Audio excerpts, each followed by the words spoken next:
Welcome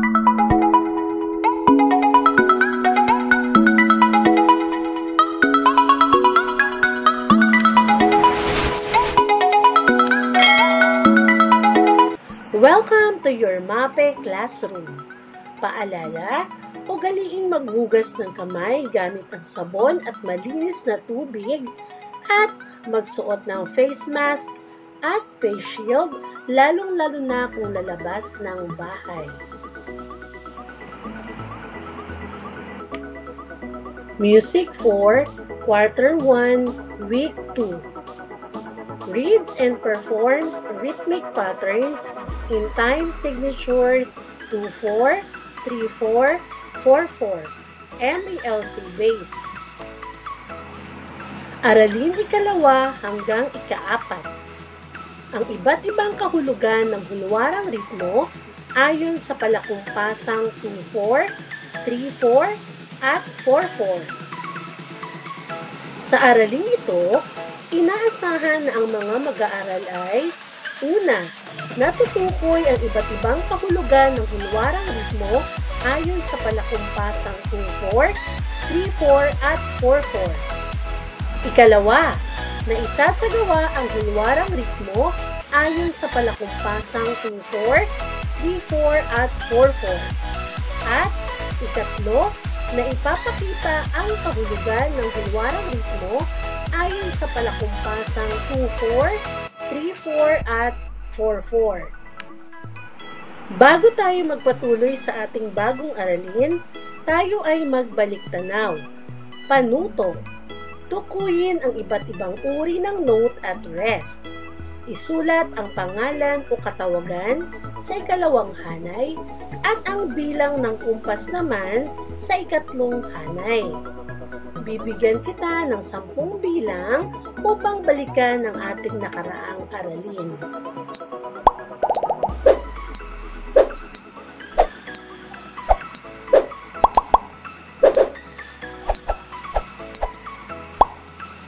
Nasagutan mo ba? Tingnan natin kung tama ang iyong mga sagot. Para sa unang bilang, ang simbolo na ito ay half note o hating nota at ang kanyang kumpas ay 2. Para sa ikalawang bilang, ang simbolo na ito ay ang 8 rest o kawalong pahinga. Ang kumpas naman ito ay 1/2. Para sa ikatlong bilang, ang simbolo na ito ay quarter note o kapat na nota na may kumpas na 1. Para sa ika-4 na bilang, ang simbolo na ito ay half rest o hating pahinga at ang kanyang kumpas ay 2.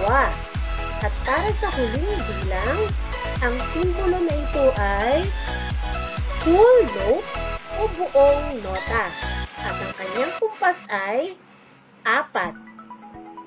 Mahusay mga bata at nasagutan nyo ng tama ang ating balik-tanaw.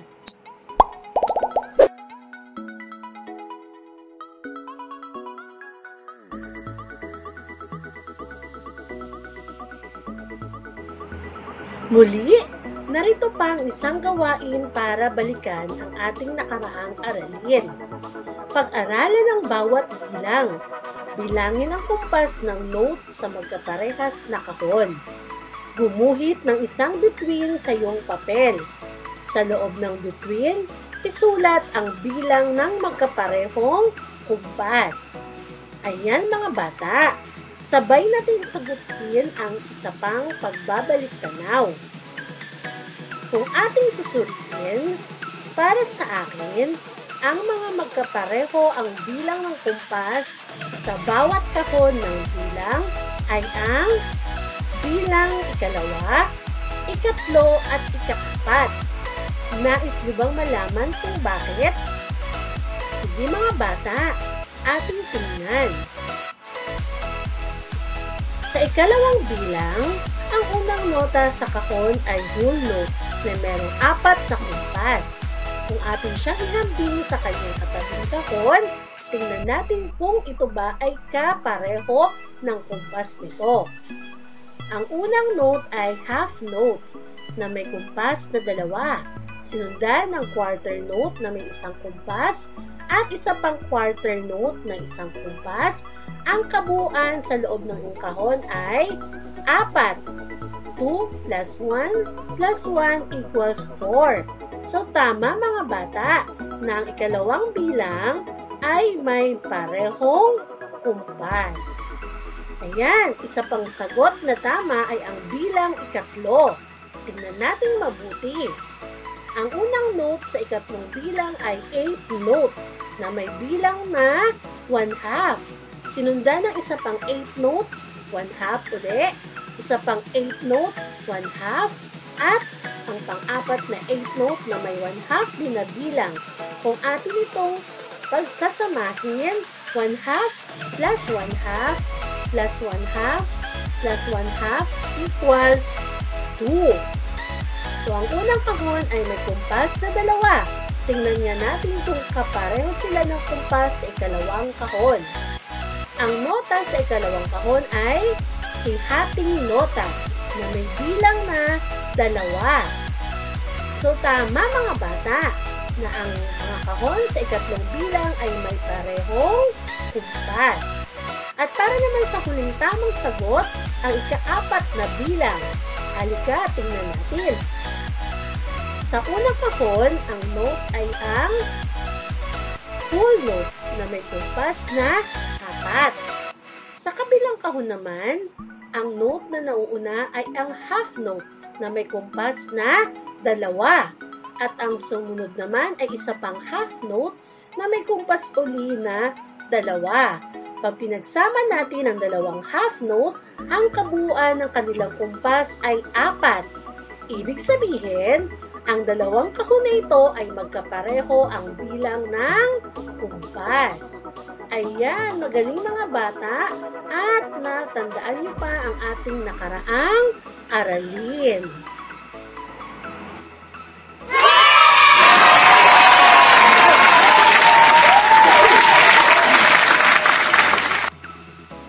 Handa ka na ba para matuto sa ating bagong aralin?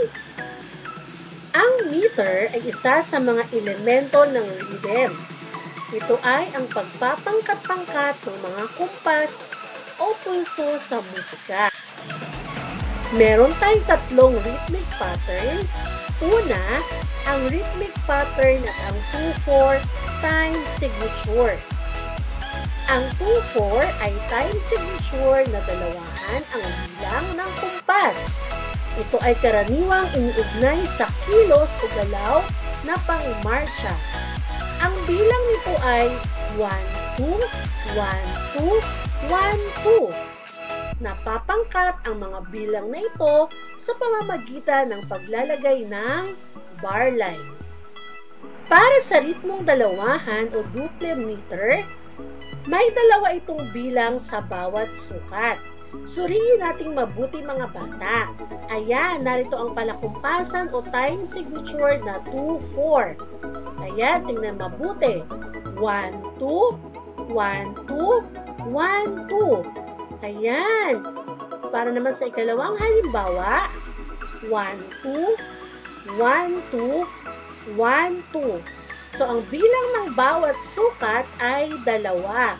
Yan ang ritmong dalawahan. Para naman sa ritmong tatluhan or triple meter, ito ay may 3 bilang sa bawat sukat. Suriin nating mabuti. Ang halimbawa sa ibaba na may 3/4 palakumpasan or time signature, meron itong bilang na 1, 2, 3, 1, 2, 3, 1, 2, 3. So, ang bilang ng bawat sukat ay 3. Sumunod naman ang ritmong apatan or quadruple meter. Ito ay may 4 na bilang sa bawat sukat. Ayan, tingnan mabuti ang 4/4 time signature. Sa bawat sukat, meron itong bilang na 1, 2, 3, 4, 1, 2, 3, 4, 1, 2, 3, 4. Ayan. Bakit kaya dalawa lang naman yung nota sa dulo ng sukat? Kasi ang nota na nandito sa pangatlong sukat ay hating nota, na kung saan ang hating nota ay tumatanggap ng dalawang kumpas.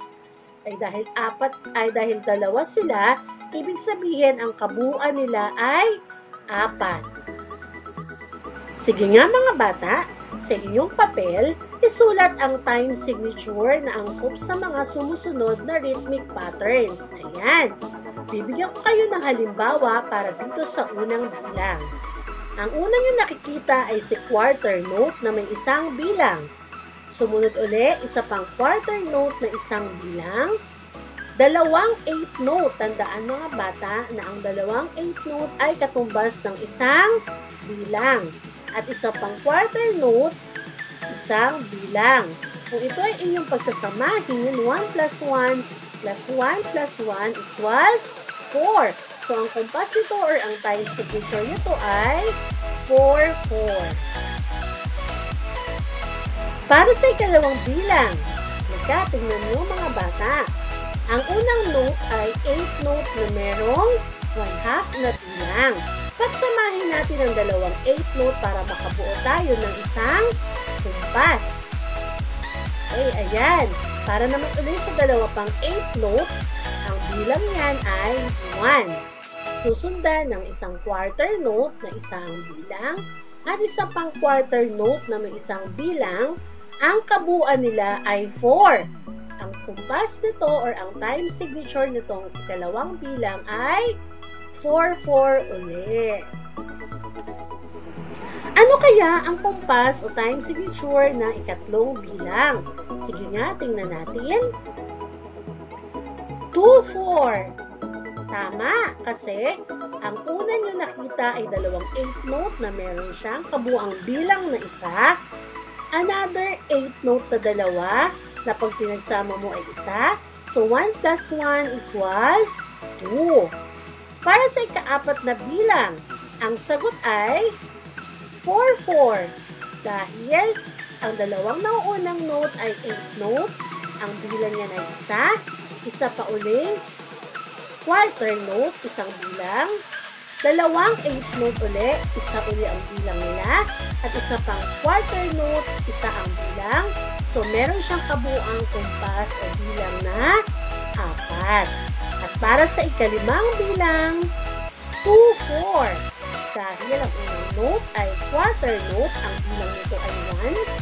Sisundan ang dalawang 8th note na ang kabuuan ay 1. So, ang pag pinagsama sila, mabubuo natin ay dalawang kumpas. Ayan, magaling mga bata. Sana naunawaan ninyo ang ating aralin.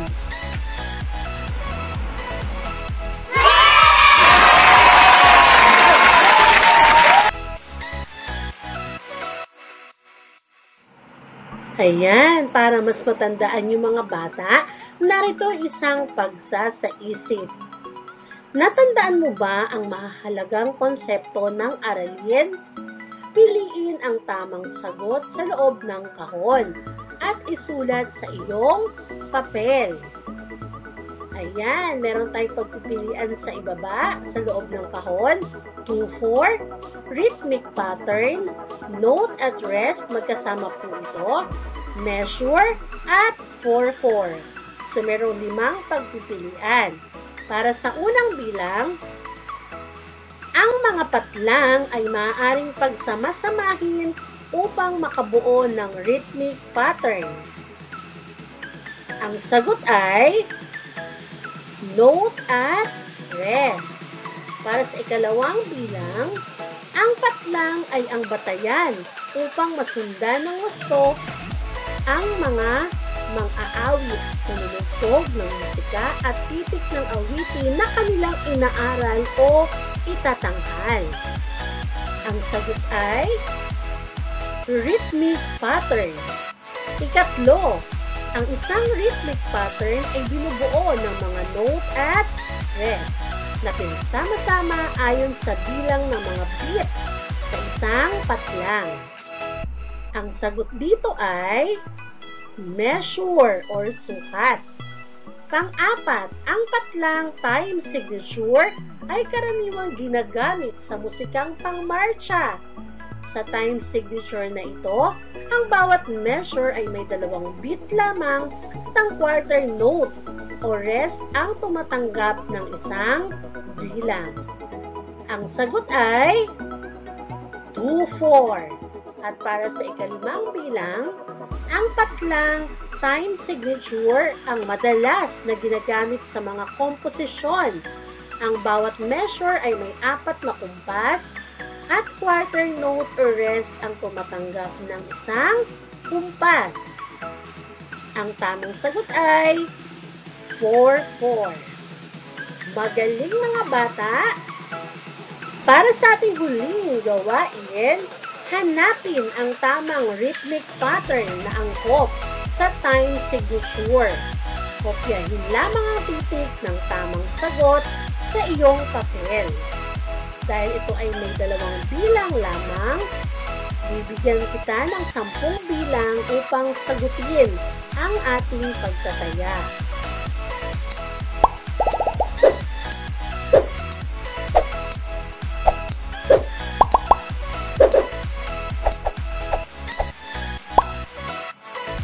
Tingnan nga natin kung tama ang iyong sagot.